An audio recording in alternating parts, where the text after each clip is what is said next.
Naramdaman ni Maria ang pagtama ng ilaw sa kanyang mukha bago pa man niya narinig ang kanyang pangalan. Isang nakakasilaw na puting liwanag na para bang isang bituin ang bumagsak mula sa langit at siya ang naging sentro nito. At isang espesyal na pasasalamat para sa ating catering staff, lalo na kay Maria Salvacion. Ang boses ng MC ay masigla at mataginting. Umaalingaw-ngaw sa buong grand ballroom ng Imperial Hotel. Ngunit para kay Maria, ang bawat pantig ng kanyang pangalan ay parang isang dagok sa kanyang sikmura. Nanigas siya sa kanyang kinatatayuan sa gilid ng bulwagan. Hawak ang isang tray ng mga basyong baso. Ang suot niyang itim na uniforme ng waiter na bahagya ng maikubli ang umbok sa kanyang tiyan ay biglang parang napakainit at napakasikip. Anong ginagawa niya? Bakit siya tinatawag? Hindi ito kasama sa usapan. Ang trabaho niya ay magsilbi, maging halos invisibly at umuwi dala ang bayad para sa gamot ng kanyang ina. Iyon lang, napatingin siya sa entablado. Doon sa gitna ng lahat, nakatayo ang kanyang dating asawa, si John Michael De Leon, ang kanyang JM. Ngayon, asawa na ng iba. Napakakisig ni JM sa kanyang puting tuxedo, ang ngiti sa kanyang mga labi ay kasing perpekto ng bawat dekorasyon sa kasalang ito na nagkakahalaga ng milyon-milyon. Sa tabi niya ay ang kanyang nobya, si Aya Serrano, isang anghel sa kanyang puting bestida na may halong pagtataka sa magandang mukha. Maria, halika rito sa entablado, utos ni JM. Ang kanyang boses ay malambing ngunit may diin na nagpatindig sa mga balahibo ni Maria. Hindi ito isang pakiusap, ito ay isang utos. Bumulong ang kanyang supervisor. Umakyat ka na, Maria. Utos ni Sir JM. Bawat hakbang patungo sa entablado ay parang paglalakbay sa ibabaw ng nagbabagang uling. Ang mga mata ng daan-daang bisita, lahat mayayaman, lahat makapangyarihan, ay nakatutok sa kanya, sa kanyang murang uniforme, sa kanyang pagod na mukha. Naramdaman niya ang kanilang mga tingin na parang mga karayom, sinusuri ang bawat hibla ng kanyang pagkatao. Naalala niya ang dahilan kung bakit niya tinanggap ang trabahong ito. Ang mga bill sa ospital, ang mukha ng kanyang ina na namumutla sa higaan, ang sanggol sa kanyang sinapupunan na walang kasalanan sa lahat ng ito. Kailangan niya ng pera, kaya tiniis niya ang kahihiyan. Nang sa wakas ay makarating siya sa entablado, kinuha ni JM ang kanyang kamay. Ang kanyang paghawak ay malamig, hindi tulad ng dating init na minsan niyang minahal. Gusto kong magpasalamat kay Maria. Simula ni JM sa mikropono, ang kanyang nangiti ay lalong lumapad. For her service, palagi siyang maaasahan pagdating sa serbisyo. May mga ilang tumawa sa mga bisita, mga taong alam ang kanilang nakaraan. Naramdaman ni Maria ang pamumula ng kanyang mga pisngi. Humarap si JM sa kanya, ang mga mata nito'y nangungutya. Sa katunayan, patuloy niya, may isang huling serbisyo siyang kailangang gawin para sa akin ngayong gabi. Bago pa man makapag-react si Maria, hinawakan ni JM ang kwelyo ng kanyang uniforme. Sa isang mabilis at malakas na paghatak, pinunit nito ang kanyang damit mula sa leeg pababa. Isang malakas at nakakabinging tunog ng napupunit na tela. Ang uniforme ay bumuka at biglang lumitaw ang lahat ng kanyang itinatago. Ang kanyang lumang bra at ang kanyang tiyan na hindi na maikakaila ang pagbubuntis. Isang kolektibong paghinga ng pagkagulat ang narinig mula sa mga manonood. Ang bulungan ay naging isang ugong. Naramdaman ni Maria ang malamig na hangin sa kanyang balat. Ngunit mas malamig ang tingin ni JM, isang tingin ng tagumpay, isang tingin ng purong kalupitan. Ito ang plano niya sa simula pa lang. Ang hindi lamang siya iwanan, kundi durugin siya sa harap ng buong mundo. Napatingin siya kay Aya, ang bagong asawa. Nakita niya ang pagkabigla at kalituhan sa mga mata nito. Pagkatapos ay tumingin siya sa mga bisita. Nakita niya ang awa sa ilan, ang panghuhusga sa karamihan. Ang mga luha ay nagsimulang mamuo sa kanyang mga mata. Gusto niyang tumakbo, gusto niyang magtago, gusto niyang maglaho na lang. Ngunit pagkatapos, naramdaman niya ang isang bagay, isang mahinang sipa mula sa loob ng kanyang sinapupunan. Isang paalala, hindi na siya nag-iisa, mayroon siyang ipinaglalaban. Ang imahe ng kanyang ina ay pumasok sa kanyang isip. Ang bilin nito, ang maliit na USB na nakatago sa bulsa ng kanyang palda. Ang init ng kahihiyan ay dahan-dahang napalitan ng isang bagay na mas matindi. Isang malamig at matigas na galit. Tinaas niya ang kanyang baba. Ang mga luhang nagbabadyang tumulo ay biglang natuyo.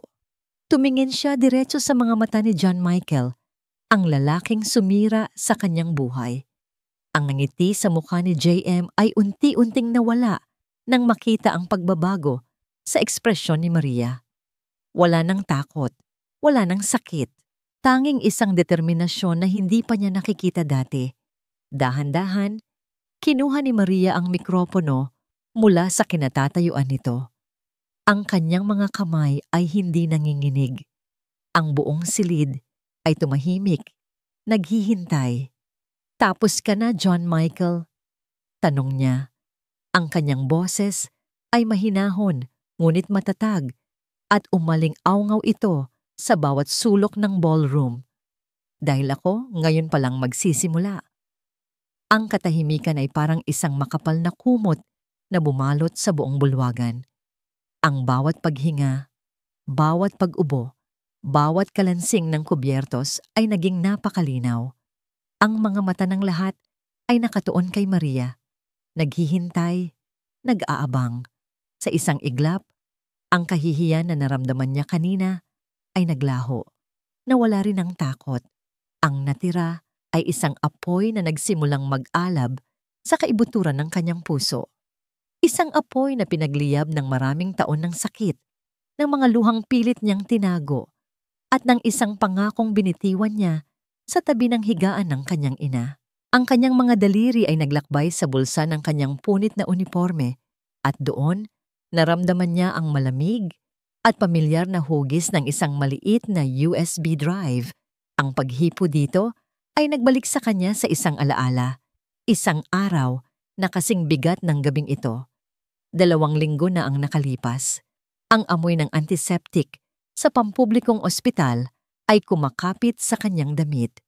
Nakaupo si Maria sa isang plastik na upuan sa labas ng ward, hawak ang isang kapirasong papel na naglalaman ng isang numerong napakalaki na halos hindi niya mabasa. Kailangan po siyang maoperahan sa lalong madaling panahon, Mrs. Salvacion. Sabi ng doktor kanina, ang kanyang boses ay may halong awa. Pero malaki po ang gastos. Malaki ang gastos. Ang mga salitang iyon ay paulit-ulit na umikot sa kanyang isipan. Saan siya kukuha ng ganoong kalaking halaga? Ang lahat ng kanyang naipon ay naubos na sa mga paunang bayarin. Ang sanggol sa kanyang sinapupunan ay malapit nang lumabas. At si JM, tinawanan lang siya ni JM nang subukan niyang humingi ng tulong. Pumasok siya sa silid. Doon, nakahiga ang kanyang ina, si Althea. Ang kanyang balat na dati mamula-mula ay halos kasing puti na ng kumot, at ang bawat paghinga nito ay mababaw. Ngumiti ang kanyang ina nang makita siya, isang matamis ngunit pagod na ngiti. "Anak." Umupo si Maria sa tabi nito at hinawakan ang kanyang kamay. Ang dating malakas na kamay na gumabay sa kanya ay ngayon ay marupok at malamig. "Nay, huwag po kayong mag-alala. Hahanap po ako ng paraan." Pilit niyang pinasigla ang kanyang boses kahit na gusto na niyang humagulgol. Umiling si Althea. Dahan-dahan, itinaas nito ang kanyang isang kamay at may kinuha mula sa ilalim ng unan. Isang maliit, itim na USB drive. "Wala na akong maipapamana sa'yo, kundi ito lang, anak," sabi ni Althea. Ang kanyang boses ay halos isang bulong. Ipinatong nito ang USB sa palad ni Maria. Matagal ko nang itinago to. Inihabilin sa akin ng tatay mo bago siya nawala. Naramdaman ni Maria ang pamilyar na kirot sa kanyang dibdib tuwing naaalala niya ang kanyang ama. Isang mabait na magsasaka na namatay dahil umano sa sakit sa puso matapos malugi sa isang transaksyon sa lupa. Isang transaksyon sa lalaking naging asawa niya, si John Michael. Hindi atake sa puso ang pumatay sa tatay mo, Maria. Humina ang boses ni Althea, puno ng pait. Ang pumatay sa kanya ay ang dalamhati. Ang pumatay sa kanya ay si John Michael. Naramdaman ni Maria ang panlalamig ng kanyang buong katawan. Narinig ko sila, anak, patuloy ng kanyang ina. Isang gabi, pagkatapos nilang pumirma ng kontrata, lasing si JM at ang kanyang kasosyo. Hindi nila alam na sa kabilang kubo lang ako, nag-aayos ng mga gamit. Ipinagmamayabang nila kung paano nila nilinlang ang tatay mo. Kung paano nila ginamit ang mga pekeng dokumento para pababain ang halaga ng lupa. Bumuhos ang mga luha sa mga mata ni Maria habang nakikinig. Hindi ko sinasadyang ma-record. Umubo si Althea, hinahabol ang kanyang hininga. Nagpapatugtog ako noon sa lumang cellphone at napindot ko ang record button nang hindi ko namamalayan. Ang usapan nila, ang katotohanan, nandito lahat. Tinitigan ni Maria ang USB. Ito pala ang dahilan. Ang dahilan kung bakit nagmamadaling pakasalan siya ni JM noon. Hindi dahil sa pag-ibig, kundi para patahimikin ang kanilang pamilya, para siguruhin ang sikreto ay mananatiling isang sikreto. Ipinangako ko sa sarili ko na hindi ko ito gagamitin, sabi ng kanyang ina. Ang mga luha ay dumadaloy na rin sa kanyang mga pisngi. Dahil mahal mo siya at gusto kong maging masaya ka. Pero ngayon iba na. Kailangan mong protektahan ang sarili mo at ang magiging anak mo. Gamitin mo lang to, anak, kapag wala ka ng ibang pagpipilian. Hinigpitan ni Maria ang hawak sa USB. Ang matigas na plastik ay bumaon sa kanyang palad. Opo, Nay, pangako. Ang bigat ng USB sa kanyang palad ngayon ay kasing bigat ng bawat salitang binitawan ng kanyang ina. Ito na ang sandaling iyon. Ang sandaling wala na siyang ibang pagpipilian. Nakita niya ang galit sa mukha ni JM. Nakita niya ang pagkalito sa mukha ni Aya. Nakita niya ang dalawang security guard na nagsimula ng maglakad patungo sa entablado. Sumusunod sa senyas mula sa galit na ama ni JM. Alam niyang ilang segundo na lang ang mayroon siya. Hindi na niya ininda ang punit niyang damit o ang mga matang mapanghusga. Ang tanging nakikita niya ay ang mukha ng kanyang ama sa kanyang alaala at ang mukha ng kanyang ina sa higaan ng ospital. Inangat niya ang kanyang kamay, ang kamay na may hawak sa itim na USB drive. Itinaas niya ito ng mataas para makita ng lahat. Isang maliit na bagay laban sa karangyaan ng buong paligid. Ngunit para kay Maria, ito ang kanyang tanging sandata. Huminahon ka, Maria. Anong kalokohan yan? Sigaw ni JM. Ang kanyang boses ay nagpapakita na ng bahid ng pagkataranta. Ngunit hindi siya pinansin ni Maria. Ang kanyang tingin ay lumipat mula kay JM patungo sa mga bisita. Sa mga kamera ng media na ngayon ay lahat nakatutok sa kanya. Mayroon akong gustong iparinig sa inyong lahat. Anunsyo niya.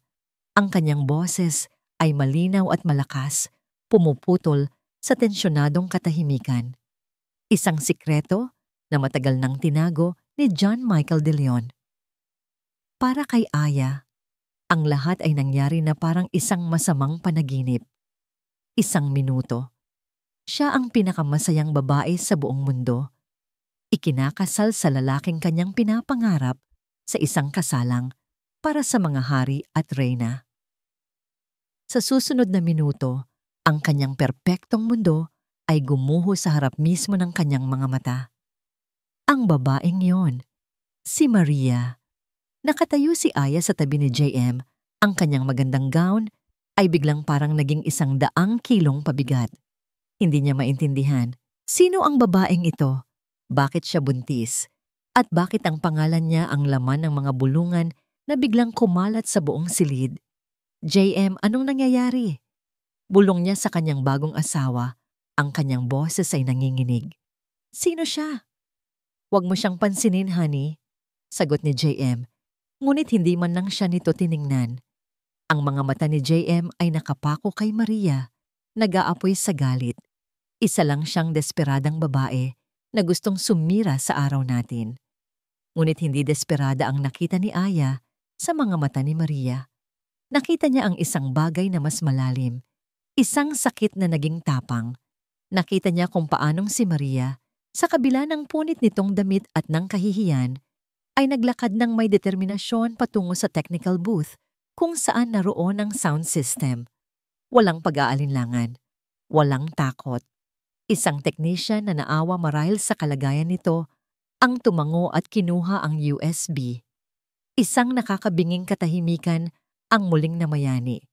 At pagkatapos, isang tunog, isang mahinang kaluskos mula sa mga speaker at isang boses. Boses ni JM. Agad itong nakilala ni Aya. Ngunit ang mga salitang lumabas ay hindi para sa kanya. Ang tono ay malambing, ngunit puno ng panlalait. Oo, malaki ang pamilya ni Aya. Medyo, alam mo na, mga bagong yamang probinsyano. Pero kailangan ko ang koneksyon ng tatay niya para sa bagong project. Pagkatapos nito, who cares? Sinundan ito ng isang halakhak ng isang babae na hindi niya kilala. Parang isang malakas na sampal ang mga salitang yon sa mukha ni Aya. Ang hangin ay biglang nawala sa kanyang mga baga. Napatingin siya sa kanyang mga magulang sa VIP table. Ang kanyang ina ay napahawak sa dibdib. Ang mukha ay namumutla. Ang kanyang ama, isang taong palaging ipinagmamalaki ang kanyang pinagmulan, ay nakakuyom ang mga kamao sa ibabaw ng mesa. Ang kanyang mukha ay kasing tigas ng bato. Ito pala ang tingin sa kanila ng lalaking pinakasalan niya. Isang kasangkapan. Isang negosyo. Don't worry, babe. Ikaw pa rin ang aalagaan ko. Patuloy ng boses ni JM mula sa speaker. This marriage, it's just for show. Isang magandang palabas. Isang magandang palabas. Ang buong kasal, ang kanyang gown, ang mga bulaklak, ang mga pangako. Lahat ay isang malaking kasinungalingan. Dahan-dahan, lumingon si Aya kay John Michael. Ang lalaking nakatayo sa tabi niya ay hindi na ang prinsipe mula sa kanyang mga pangarap. Ang kanyang muka ay baluktot sa galit at pagkabigla. Ang kanyang balat ay putlang-putla. Mukha siyang isang estranghero, isang halimaw na nagkukubli sa isang magandang maskara. Patayin yan! Sigaw ni JM sa wakas. Ang kanyang boses ay basag at puno ng pagkasuklam. Patay ng sounds! Ngunit huli na ang lahat. Ang katotohanan ay lumabas na. Ang lason ay kumalat na. Sa gitna ng kaguluhan, ang mga mata ni Aya ay muling napadako kay Maria na nakatayo pa rin malapit sa technical booth. Ang mga mata nila ay nagtama. At sa unang pagkakataon, hindi isang kaagaw o isang manggugulo ang nakita ni Aya. Ang nakita niya ay isang babaeng nagsasabi ng totoo, hindi namatay ang tunog. Bagkus, lalo pa itong lumakas sa isipan ng lahat. Isang lason na mabilis kumalat sa bawat sulok ng marangyang bulwagan. Parang isang sugatang hayop si JM na biglang natauhan. Ang kanyang pagkabigla ay napalitan ng purong galit. Sa isang sigaw na walang salita, sinugod niya ang direksyon ng technical booth. Ang kanyang intensyon ay malinaw. Patahimikin si Maria sa anumang paraan. Sumunod ang dalawang security guard. Handang isakay sa labas ang babaeng sumira sa perpektong gabi ng kanilang amo. Ngunit hindi nagsalita si Maria. Hindi siya gumalaw para protektahan ang sarili. Isang tango lang sa technician, isang tango na nagsasabing, ngayon na. Naintindihan ng technician ang signal. Bago pa man makalapit si JM, pinindot niya ang play para sa susunod na audio file. Isang lumang recording ang umalingaw-ngaw sa mga speaker Medyo magaslaw ang tunog, pero ang mga boses ay malinaw na malinaw. Boses ng isang mas batang JM, mas mayabang at mas walang pakialam. Napakadali talagang maloko ng matandang yon, sabi ng boses ni JM sa recording na sinundan ng isang malakas na tawa. Isang bote lang ng alak at ilang pekeng dokumento, bagsak na agad. Akalain mo, ang lupang yon na minana pa niya sa mga ninuno niya, na ibenta niya sa presyong halos pamigay lang. Isang boses ng isa pang lalaki ang sumagot. Galing mo, partner. Tiyak na yayaman tayo rito. Paano na ang pamilya niya? Hayaan mo sila, sagot ng batang JM. Kasalanan niya kung bakit siya nagtiwala. Sa mundo ngayon, ang mga tuso lang ang nabubuhay. Kung ang unang recording ay isang sampal, ito ay isang suntok na direktang tumama sa puso ng lahat ng nakikinig. Ang usapan ay hindi na tungkol sa pagtataksil sa pag-ibig. Ito ay tungkol sa panloloko, isang krimen, dalawang matandang bisita, mga kilalang negosyante sa kanilang larangan, ang humarang sa mga security guard. Sandali, sabi ng isa sa kanila, ang kanyang boses ay may awtoridad. Hayaan ninyo siyang magsalita. Napatigil si JM sa gitna ng sahig na parang tinamaan ng kidlat. Nanlaki ang kanyang mga mata habang pinapakinggan niya ang boses ng kanyang sarili mula sa nakaraan. Isang multo na bumalik para singilin siya. Nawala ang lahat ng kulay sa kanyang mukha. Sinamantala ni Maria ang pagkakataon. Kinuha niya ang mikropono na iniwan ng MC sa isang maliit na mesa. Ang matandang tinutukoy niya. Nagsimula si Maria at sa unang pagkakataon, narinig ang panginginig sa kanyang boses. Hindi dahil sa takot, kundi dahil sa bigat ng alaala. Ang matandang nilasing at niloko nila ay ang tatay ko. Isang hikbi ang kumawala sa kanyang lalamunan, ngunit agad niya itong pinigilan. Namatay po siya 1 linggo pagkatapos niyang pirmahan ang mga dokumentong yon. Sabi ng doktor, atake sa puso. Pero alam namin ang totoo, namatay siya dahil sa sobrang dalamhati. Ang mga flash ng camera ay sunod-sunod, parang kidlat sa isang saradong silid. Ang mga reporter at blogger na inimbitahan para i-cover ang wedding of the year ay nakahanap ng isang mas malaking kwento. Nag-uunahan sila. Sinusubukang makalapit sa entablado. Ang kanilang mga telepono ay naka-livestream. Isinasahimpapawid ang bawat segundo ng pagbagsak ng isang imperyo. Natulala si JM. Naintindihan niya ngayon. Hindi lang ito isang simpleng paghihiganti. Ito ay isang perpektong plinano na pagwasak. Ang kasal na ito, na dapat sana'y maging simbolo ng kanyang tagumpay, ay naging kanyang sariling bitayan. Sa gitna ng kaguluhan, nakita ni Maria ang isang pulang ilaw na kumikislap mula sa lente ng isang kamera. Alam niyang live itong pinapanood ng libo-libo, marahil milyon-milyong tao. Itinaas niya ang kanyang tingin at sinalubong ang kamera. Ang kanyang mga mata ay hindi na mata ng isang biktima. Ito ay mga mata ng isang anak na humihingi ng katarungan. Hindi lang ito kwento ng isang babaeng niloko. Deklara niya, ang kanyang boses ay matatag at malinaw. Nangingibabaw sa lahat ng ingay. Ito ang kwento ng pamilyang sinira ng kasakiman niya. Ang grand ballroom ay sumabog sa kaguluhan, ngunit si Aya ay halos wala nang marinig. Ang kanyang mga tainga ay nabibingi sa ugong ng katotohanan. Bago pa man siya makapag-isip, naramdaman niya ang isang mahigpit na pagkakahawak sa kanyang braso. Ang ina ni JM, si Doña Elvira de Leon, ang humihila sa kanya palayo sa entablado, palayo sa mga kamera, palayo sa iskandalo. Ang kanyang mga magulang ay sumunod. Ang kanilang mga mukha ay puno ng galit at kahihiyan. Dinala sila sa isang pribadong VIP lounge, isang silid na napapalibutan ng mga mamahaling muebles at mga painting. Ang pinto ay isinara ng may kalabog. Biglang pinutol ang lahat ng ingay mula sa labas. Sa loob ng silid, ang tanging maririnig ay ang bigat ng kanilang mga paghinga. Isang malaking kalokohan. Unang nagsalita ang ama ni JM, si Don Ricardo, habang palingalinga na parang isang haring naghahanap ng taong mapagbubuntunan ng galit. Umupo si Doña Elvira sa tabi ni Aya. Ang kanyang peking ngiti ay muling bumalik. "Huwag kang mag-alala, Hija," sabi nito. Hinahaplos ang braso ni Aya na parabang ito'y isang alagang hayop.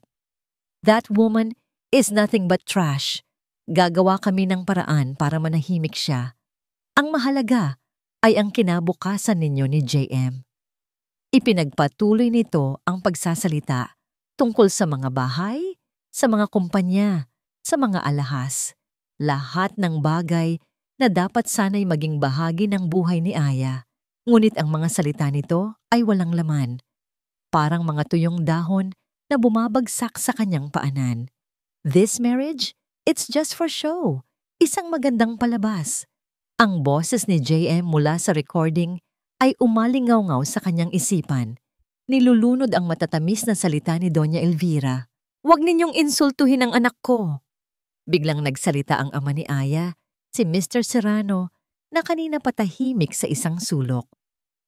"Ang buong akala namin ay ipinagkakatiwala namin siya sa isang disenteng pamilya. Hindi pala. Ipinasok namin siya sa lungga ng mga ahas." "How dare you?" sigaw ni Don Ricardo. Ang muka ay namumula. "Sino ka para pagsalitaan kami ng ganyan?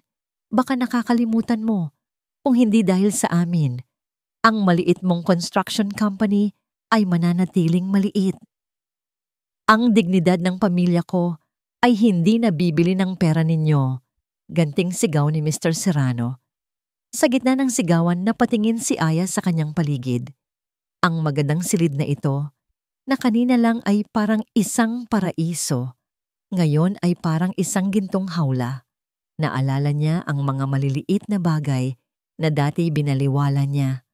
Ang paraan ng pag-irap ni JM sa mga waiter, ang mga biglaang business trips nito, ang pagiging mailap nito tuwing tinatanong niya ang tungkol sa kanyang nakaraan. Lahat ng mga piraso ng palaisipan ay biglang nagkabit-kabit at ang nabuong larawan ay nakakapangilabot. Bumukas ang pinto at pumasok si JM. Ang kanyang damit ay gusot, ang kanyang buhok ay gulo, at ang kanyang mga mata ay galit na galit. Tiningnan niya ang lahat sa silid bago napako ang kanyang tingin kay Aya. "Aya, honey, let's go home," sabi niya. Ang kanyang boses ay pilit na pinapakalma. "We'll fix this. I'll fix this." Lumakad siya palapit at sinubukang hawakan ang kamay ni Aya. Sa isang iglap, kumilos si Aya. Umatras siya na parang ang paghawak ni JM ay isang apoy na makakapaso sa kanya. Ang kanyang paggalaw ay mabilis at tiyak. Ang takot na naramdaman niya kanina ay napalitan ng isang malamig at matigas na galit. Tumingin siya diretso sa mga mata ng lalaking halos pakasalan niya. "Huwag mo akong hahawakan," sabi ni Aya. Ang kanyang boses ay hindi malakas, hindi pa sigaw. Ito ay mahinahon, malamig, at mas matalas pa sa anumang patalim. Ito ang boses ng isang babaeng sa wakas ay nagising mula sa isang mahabang pagkakatulog. Ang tunog ng nababasag na kristal ang unang bumati kay John Michael sa kanyang penthouse office. Ibinato niya ang halos puno pang baso ng mamahaling whiskey sa pader na salamin na nagbibigay tanaw sa kumikinang na mga ilaw ng syudad sa ibaba. Ang alak ay dumaloy sa salamin na parang dugo. Ang mga ilaw sa labas na dati simbolo ng kanyang kapangyarihan at tagumpay, ngayon ay parang mga matang mapanghusga na nakatitig sa kanya. Hayop siya! Sigaw niya sa kawalan. Hayop siyang babae. Iniwan niya ang kanyang mga magulang para ayusin ang gulo sa pamilya Serrano. Kailangan niyang makatakas. Kailangan niyang makapag-isip. Ngunit ang kanyang isipan ay isang maelstrom ng galit at pagkasuklam. Paano nangyari ito? Ang kanyang perpektong gabi. ang kanyang perpektong kasal, ang kanyang perpektong buhay, sinira ng isang babaeng dapat sanay matagal nang nawala sa alaala. Isang babaeng binigyan niya ng lahat sa kanyang sariling pananaw at ito ang iginanti sa kanya. Kinuha niya ang kanyang cellphone, nag-scroll siya sa mga balita, mabilis pa sa kidlat ang pagkalat nito. CEO John Michael De Leon, inakusa ng panloloko at pagtataksil sa sariling kasal. Live, ang eskandalosong pagbagsak ng De Leon Empire. Bob, Justice for Maria trending ngayon sa social media. Tumunog ang kanyang telepono, ang kanyang abogado. JM, anong nangyari? Bumagsak ng 30% ang stocks ng kumpanya sa after-hours trading.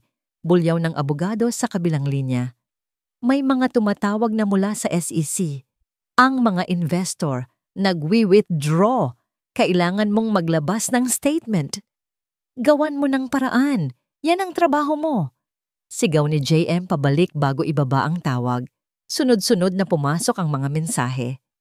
Mga partner sa negosyo, mga kaibigan, lahat nagtatanong, lahat nang huhusga. Binuksan niya ang isang link sa livestream. At doon, nakita niya muli ang mukha ni Maria, ang mukha na nagpahamak sa kanya. Ngunit hindi na ito ang mukha ng babaeng mahina at palaging umiiyak na kanyang kilala. Ang babae sa screen ay matatag. Ang kanyang mga mata ay nag-aapoy sa determinasyon. Isang reyna na bumawi sa kanyang trono. At sa sandaling iyon, naramdaman ni JM ang isang bagay na mas malala pa sa galit. Naramdaman niya ang takot. Natatakot siya hindi dahil sa mga kasalanan niya. Natatakot siya dahil nawalan siya ng kontrol. At para sa isang tulad ni John Michael De Leon, ang pagkawala ng kontrol ay mas masahol pa sa kamatayan. Hindi. Hindi siya papayag. Mayroon siyang isang huling baraha. Isang baraha na hindi niya gustong gamitin, ngunit ngayon ay wala na siyang pagpipilian. Binuksan niya ang kanyang contacts at pinili ang isang pangalan na nakatago sa ilalim ng code na solusyon. Isang tawag lang ang ginawa niya. Boss? Sagot ng isang magaspang na boses sa kabilang linya. Naging malamig at walang emosyon ang boses ni JM. Alam mo na siguro ang nangyayari. Opo, boss. Buong Pilipinas. Alam na yata. Ang babaeng yon, si Maria Salvacion, kailangan niyang tumahimik. Sabi ni JM, ang bawat salita ay mabigat at may diin. Ayokong marinig muli ang pangalan niya. Ayokong makita muli ang mukha niya. Isang sandaling katahimikan. Anong gusto niyong ipagawa, boss? Gawin mo lahat para hindi na siya makapagsalita pa. Utos ni JM. Ang kanyang boses ay halos isang pabulong na puno ng lason. Kahit ano. Ibinaba niya ang tawag. Sa unang pagkakataon sa gabing iyon, naramdaman niya ang pagbabalik ng kontrol. Isang ngiti ang gumuhit sa kanyang mga labi. Isang ngiting masama at walang kaluluwa. Pagkatapos ng ilang segundo, nag-vibrate ang kanyang telepono. Isang text message mula sa solusyon. Isang maikling mensahe lang yon, ngunit sapat na para magpadala ng yelo sa kanyang mga ugat at magpatigas sa ngiti sa kanyang mukha. Boss, papunta na kami sa ospital kung nasaan ang nanay niya. Nakatakas si Maria mula sa hotel sa tulong ng technician na tumulong sa kanya kanina. Ang kanyang isip ay isang magulong bagyo ng mga emosyon, isang halo ng tagumpay, takot at pag-aalala. Ngunit ang lahat ng iyon ay pansamantalang isinantabi niya. Ang tanging mahalaga ngayon ay ang makarating sa ospital, ang makarating sa tabi ng kanyang ina. Doon, sa tahimik at halos walang taong ward, naramdaman niya ang unang pagkakataon ng kapayapaan sa buong magdamag. Nakaupo siya sa tabi ng higaan, pinupunasan ng basang bimpo ang noo ng kanyang natutulog na ina. Ang mahinahon at ritmikong paghinga nito, ang tanging musika na kailangan niya. Nay, nagawa ko na po, bulong niya. Para sa inyo, para kay Itay. Isang patak ng luha ang kumawala mula sa kanyang mata at pumatak sa kamay ng kanyang ina. Ngunit hindi ito luha ng kalungkutan. Ito ay luha ng kaginhawaan. Bigla, isang anino ang tumakip sa liwanag mula sa pasilyo. Agad na tumayo si Maria. Ang kanyang katawan ay naging alerto. Handang protektahan ang kanyang ina. Isang babae ang nakatayo sa may pintuan, nakatago sa ilalim ng isang itim na hoodie at face mask. Ang mga mata lang nito ang nakikita niya.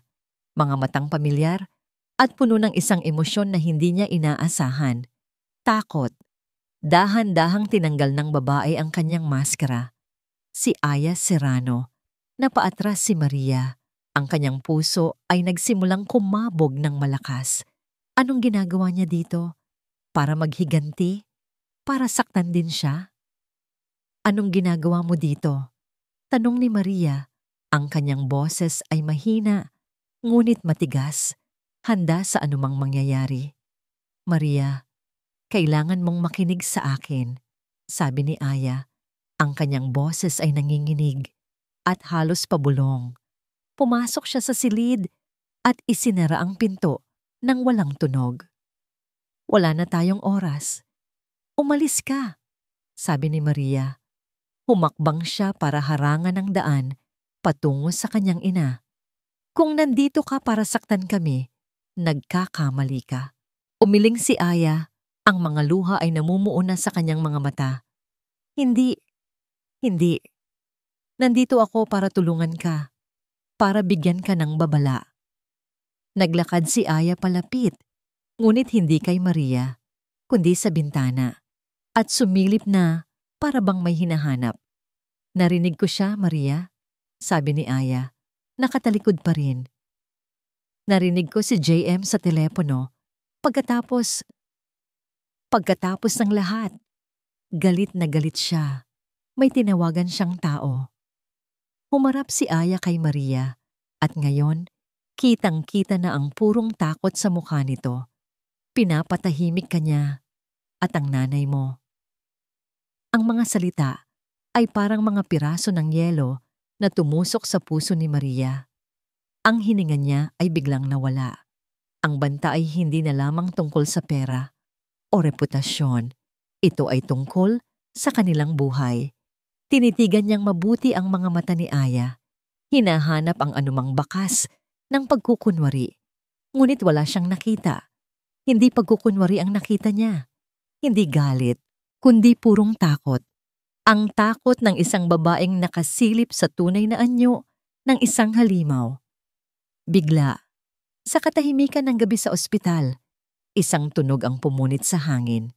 Ang tunog ng mabibigat na yabag sa pasilyo. Papalapit. Sinusundan ng magagaspang na boses ng mga lalaki, nagtatawanan, walang pakialam sa katahimikan ng lugar. Ang mga mata ni Maria at Aya ay nagtagpo sa isang sandali ng pinagsamang pagkasindak. Walang pag-aalinlangan, hinawakan ni Aya ang braso ni Maria. Dali, bulong niya. Hinila niya si Maria palayo sa higaan, palayo sa pintuan, at itinulak sila papasok sa isang maliit na supply closet sa kabilang dulo ng silid. Isinara niya ang pinto ng dahan-dahan, nag-iwan lang ng 1 milimetrong siwang. Sa loob ng sikip at dilim, sa gitna ng amoy ng disinfectant at mga lumang linen, narinig nila ang pagbukas ng pinto ng kanilang silid. Pareho silang napahawak sa kanilang mga bibig, pinipigilan ang kanilang mga paghinga, habang ang anino ng 2 malalaking lalaki ay pumasok sa loob. Sa loob ng madilim at masikip na closet, ang tanging naririnig ni Aya ay ang malakas na kabog ng kanyang sariling dibdib.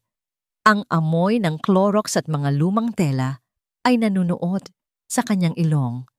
Isang kamay ang nakahawak sa kanyang braso, ang kamay ni Maria, at pareho silang nanginginig. Ang mga yabag sa labas ay huminto mismo sa tapat ng pinto ng silid. Ito ba yon? Tanong ng isang magaspang na boses. Ayon sa address, oo. Yung matanda lang daw ang bantayan. Sagot ng isa pa. Naramdaman ni Aya ang paghigpit ng hawak ni Maria. Ang matanda. Ang ina niya. Bantayan. Akala ko ba tatapusin na?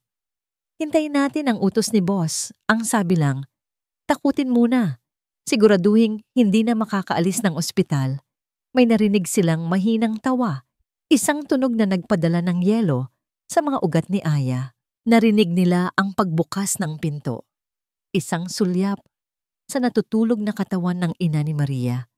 At pagkatapos ay ang muling pagsara nito. Ang mga yabag ay unti-unting humina hanggang sa tuluyan ng maglaho sa pasilyo. Ilang segundo pa silang nanatili sa dilim, hindi gumagalaw, halos hindi humihinga. Nang sa wakas ay sigurado na silang wala na ang mga ito, dahan-dahang binuksan ni Aya ang pinto. Bumalik sila sa tabi ng kama. Si Althea ay natutulog pa rin ng mahimbing, walang kamalay-malay sa panganib na kararating lang. Humarap si Aya kay Maria, ang kanyang mukha ay nababalutan ng hiya at pagsisisi. "Patawad, Maria," sabi niya. Ang kanyang boses ay basag. "Patawad sa lahat. Naging bulag ako. Pinili kong maniwala sa isang kasinungalingan dahil yon ang mas madali." Tinitigan siya ni Maria, ang kanyang mga mata ay puno ng pagbabantay, ngunit may bahid na rin ng pag-unawa. Nakita niya ang babaeng ito, na kanina lang ay kaaway niya, na ngayon ay nanginginig sa takot, hindi para sa sarili, kundi para sa kanila. "Hindi mo kasalanan," mahinang sagot ni Maria. "Pareho lang tayong naging biktima niya." Ang mga salitang iyon, na puno ng pagpapatawad sa halip na paninisi, ang tuluyang nagpabagsak sa pader na itinayo ni Aya. Humagulgol siya, hindi na napigilan ang mga luhang kanina pa niya tinitiis. Paano? Paano niya nagagawa ito? Ang lalaking minahal ko, isa siyang halimaw. Hinayaan siya ni Maria na umiyak.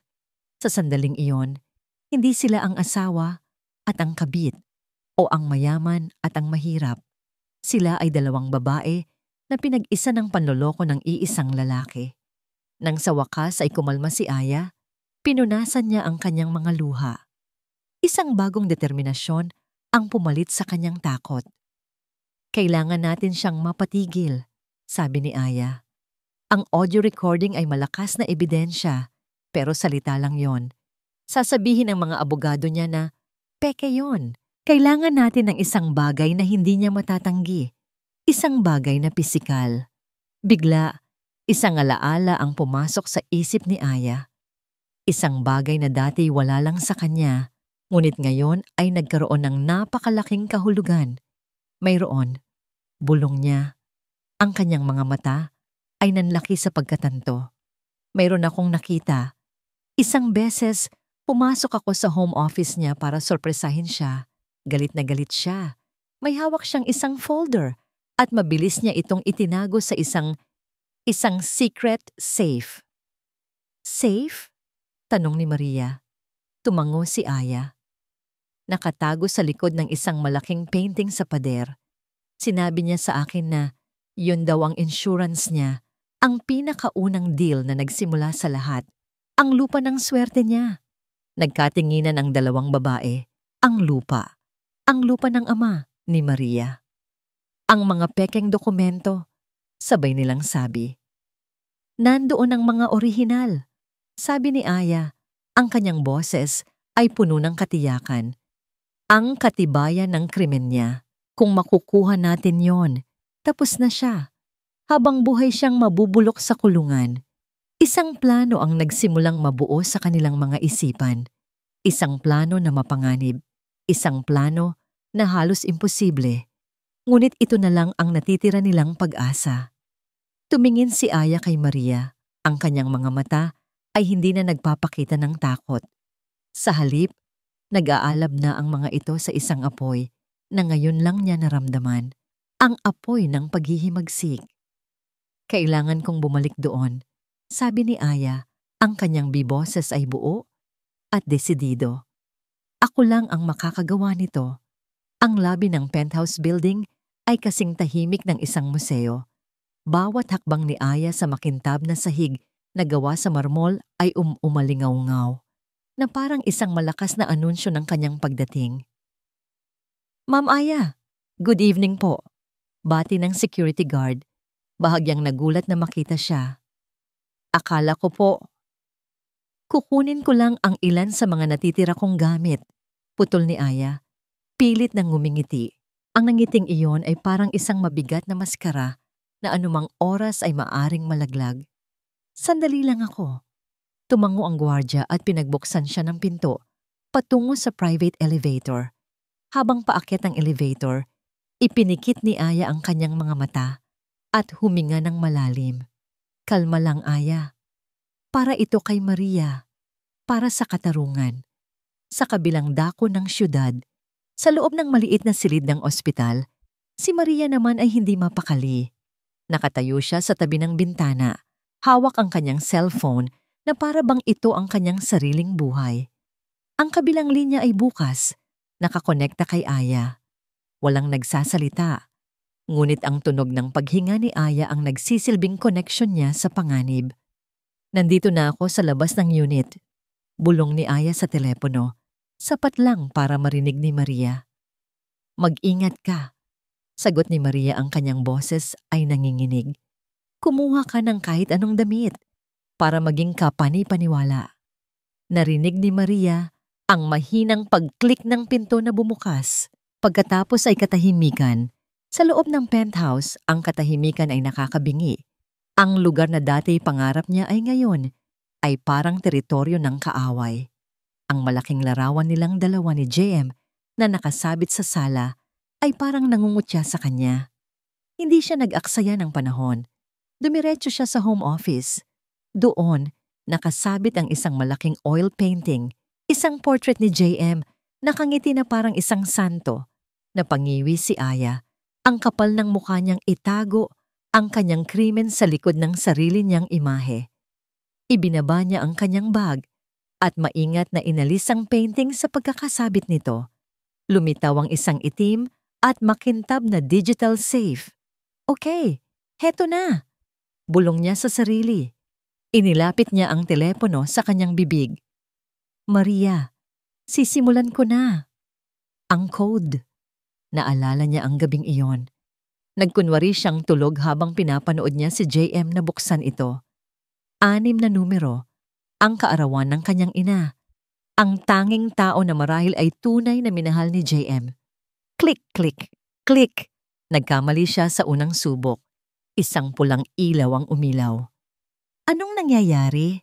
Tanong ni Maria sa kabilang linya. Naririnig ang pagkabigo sa boses nito. Nagkamali ako. Uulitin ko. Sagot ni Aya, ang malamig na pawis ay nagsimulang mamuo sa kanyang noo. Sinubukan niya ulit. Ang kanyang mga daliri ay nanginginig na. Sa ospital, ang puso ni Maria ay gustong kumawala sa kanyang dibdib. Bawat segundong lumilipas ay parang isang oras. Tumingin siya sa kanyang natutulog na ina at humugot ng lakas mula rito. Biglang nag-vibrate ang kanyang telepono. Isang text message mula sa isang reporter na kaibigan niya na kanina pa niya sinabihan na bantayan ang bawat galaw ni JM. Nanlaki ang mga mata ni Maria sa nabasa. JM just left the emergency press con. He's on his way home, now. Aya, sigaw ni Maria sa telepono. Aya, umalis ka na dyan. Pabalik na siya. Narinig mo ba ako? Pabalik na siya. Walang sagot. Click, click, click, click. Hindi marinig ni Aya ang sigaw ni Maria. Itinuon niya ang lahat ng kanyang atensyon sa pagpindot sa mga numero. Click. Isang berdeng ilaw ang umilaw. Isang malakas na tunog ng pag-unlock ang narinig. Bumukas ang pinto ng safe. Sa parehong sandali, isang malinaw na ding ang umalingaw-ngaw mula sa labas ng unit. Ang tunog ng private elevator na huminto sa kanilang palapag. Nanigas si Aya, nandito na siya. Walang pag-aalinlangan, dinukot niya ang makapal na folder sa loob ng safe. Ang mga papel sa loob ay luma at naninilaw na. Ito na yon. Hindi na niya nagawang isara ang safe o ibalik ang painting. Tumakbo siya. Hindi patungo sa main door, kundi patungo sa service door sa may kusina. Ang daan na minsan niyang nakita na ginagamit ng mga katulong. Habang tumatakbo siya, naririnig niya ang tunog ng susi na pumapasok sa main door lock. Sa kanyang pagmamadali, hindi niya namalayan. Isang piraso ng papel ang dumulas. mula sa lumang folder, isang mahalagang papel na may nakasulat na Deed of Sale. Tahimik itong lumapag sa makintab na sahig ng opisina. Ilang pulgada lang mula sa nakabukas na safe. Nakalabas si Aya sa service door at tumakbo sa hagdanan pababa. Ang kanyang puso ay dumadagundong. Hawak ang folder na magiging katapusan o kaligtasan nilang lahat. Sa likod niya, bumukas ang pinto ng penthouse. Ang conference room ng De Leon Tower ay puno ng mga kamera, mikropono, at mga reporter na sabik sa bawat salita. Isang emergency press conference ang ipinatawag ni John Michael De Leon para linisin ang kanyang pangalan. Nakatayo siya sa podium, ang kanyang mukha ay maingat na inayos para magmukhang pagod at biktima. Ang kanyang boses ay malumanay at puno ng pagsisisi, isang perpektong pag-arte na pinaghandaan niya kasama ang kanyang mga abogado. Inaamin ko, nagkamali ako. Simula niya, tinitingnan ang mga kamera na para bang kinakausap niya ang buong bansa. Nagkaroon ako ng isang pagkakamali sa aking nakaraan, isang bagay na pinagsisisihan ko. Ngunit ang mga paratang ng panlolo ko, ang audio recording na iyon ay pawang kasinungalingan. Isa itong desperadong pag-atake mula sa isang babaeng hindi matanggap ang aming paghihiwalay, isang babaeng gustong sirain ang aking bagong buhay. Nagpatuloy siya sa pagsasalita. Bawat salita ay isang kutsilyo na muling itinarak sa likod ni Maria. Pinipinta niya ang sarili bilang isang taong mapagbigay na tinulungan ang pamilya Salvacion at si Maria bilang isang taong walang utang na loob. Halos kapani-paniwala ang kanyang pagganap. Ngunit sa gitna ng kanyang talumpati, ang malaking pinto sa likod ng conference room ay dahan-dahang bumukas. Lahat ng atensyon ay napalingon doon. Unang pumasok si Aya Serrano. Hindi na siya nakasuot ng damit pangkasal. Sa halip, suot niya ay isang simpleng itim na bestida. Ngunit ang kanyang tindig ay puno ng kapangyarihan na hindi pa nakikita sa kanya ng publiko. At sa tabi niya, hawak ang kanyang kamay, ay si Maria Salvacion. Ang kanyang damit ay simple lang din, ngunit ang kanyang mga mata ay nag-aalab. Magkasama silang naglakad sa gitnang pasilyo, ang dagat ng mga reporter ay nahati para bigyan sila ng daan. Ang bawat flash ng kamera ay isang pagsabog ng puting liwanag. Natigilan si JM sa podium. Ang kanyang mga salita ay namatay sa kanyang lalamunan. Ang dugo ay nawala sa kanyang mukha. Para siyang nakakita ng dalawang multo. Hindi ka namin papayagang magsinungaling pa, JM. Sabi ni Aya. Ang kanyang boses ay malinaw at matatag. Pinalakas ng mikropono na kinuha niya mula sa isang reporter. Sinasabi mong peke ang audio recording? Tanong ni Maria. Ang kanyang boses ay sumunod, matalas at direkta.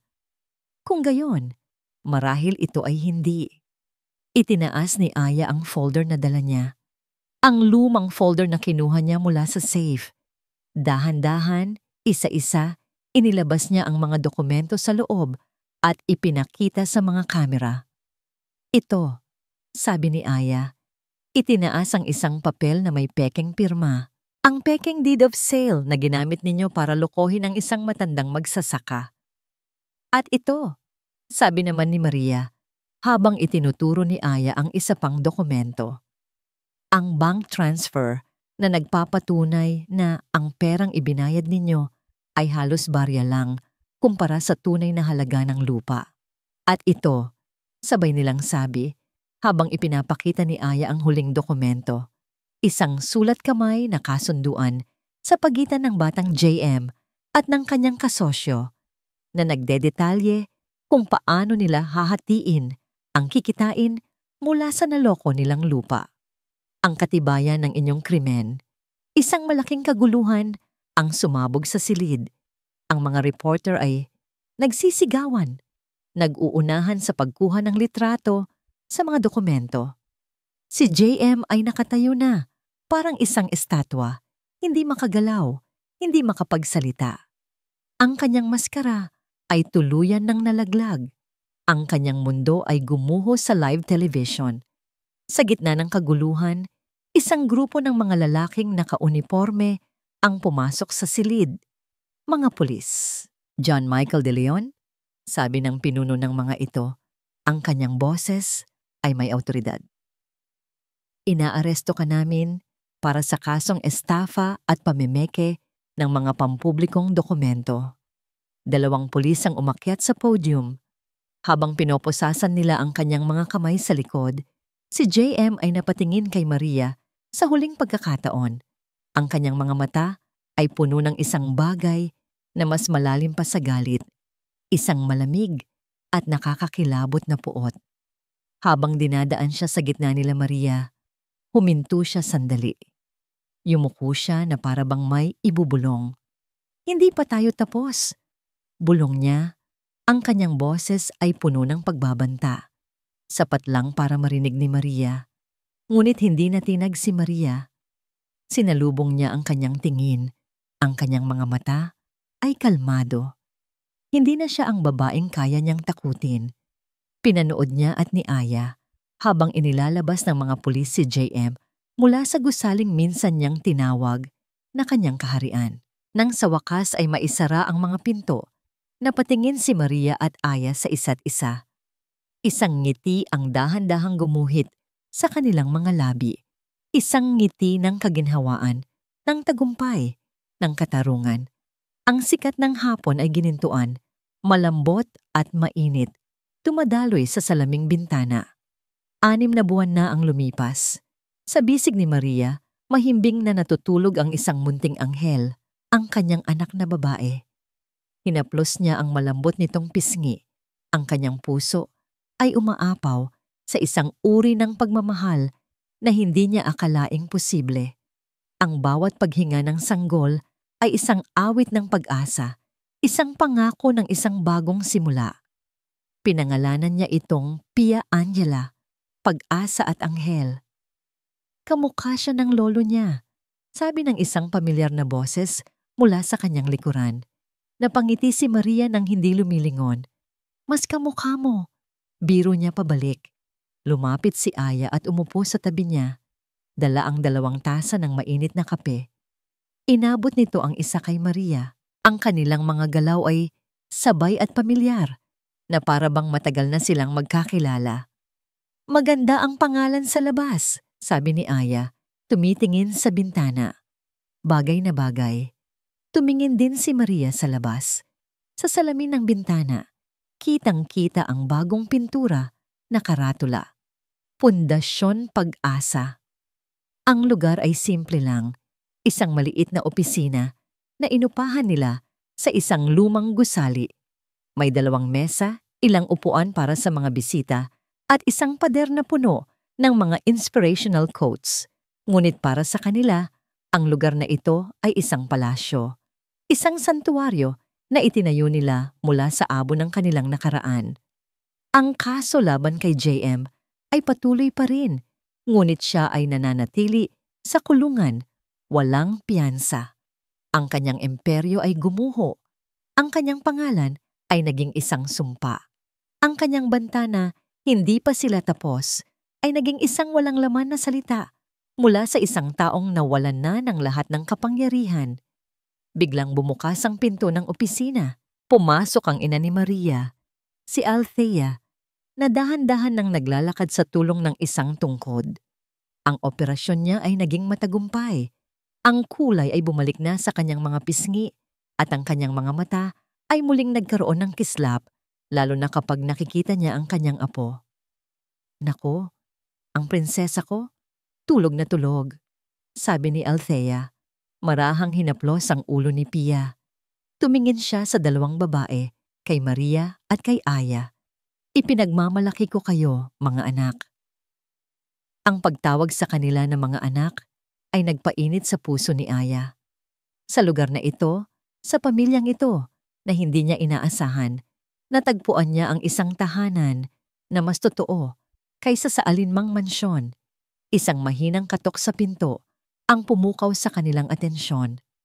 Isang babae ang nakatayo roon, bata pa, Ang kanyang mga mata ay puno ng takot at pag-alinlangan. Mayroon siyang pasa sa gilid ng kanyang pisngi na pilit niyang tinatakpan ng kanyang buhok. Tumayo si Maria at Aya. Walang tanong, walang husga. Lumapit si Maria sa baba. Tuloy po kayo, sabi niya. Ang kanyang boses ay malumanay. Ligtas po kayo dito. Hindi. Hindi ko na po alam ang gagawin ko. Humikbi ang babae. Hinawakan ni Aya ang kanyang kamay. Hindi ka nag-iisa, sabi nito. Isang ngiti ng pag-unawa ang ibinigay. Nandito kami. Inakay nila ang babae papasok at pinaupo. Habang nagsisimula itong ikwento ang kanyang pinagdaanan, nagkatinginan si Maria at Aya. Nakita nila sa babaeng ito ang kanilang mga sarili, ang kanilang dating takot, ang kanilang dating sakit. At alam nila, ito ang kanilang misyon, ang gawing lakas ang kanilang mga sugat para maging lunas sa sugat ng iba. Nang gabing iyon, matapos nilang tulungan ang babae na makahanap ng isang pansamantalang matutuluyan, naiwan si Maria at Aya sa opisina. Ang sanggol ay natutulog na muli sa isang maliit na kuna sa sulok. Magkatabi silang nakatayo sa tabi ng bintana, pinapanood ang paglubog ng araw. Ang langit ay nag-aapoy sa kulay kahel at lila. Isang magandang paalam sa isang araw na nagtapos. Hindi sila nagsasalita. Hindi na kailangan. Ang katahimikan sa pagitan nila ay puno ng pag-unawa, ng respeto, at ng isang uri ng pagmamahalan na mas malalim pa sa dugo. Isang kapatiran na isinilang mula sa apoy ng pagtataksil at pinanday sa bigat ng pakikipaglaban. Hinawakan ni Maria ang kamay ni Aya. Ang kwento nila ay hindi nagtapos sa paghihiganti. Iyon ay simula pa lamang. Dito, sa harap ng papalubog na araw, kasama ang babaeng naging kapatid niya at ang anak na naging simbolo ng kanyang pag-asa, naramdaman ni Maria ang isang kapayapaan na matagal niyang hinanap. Hindi ito ang wakas. Dito na nagsisimula ang lahat.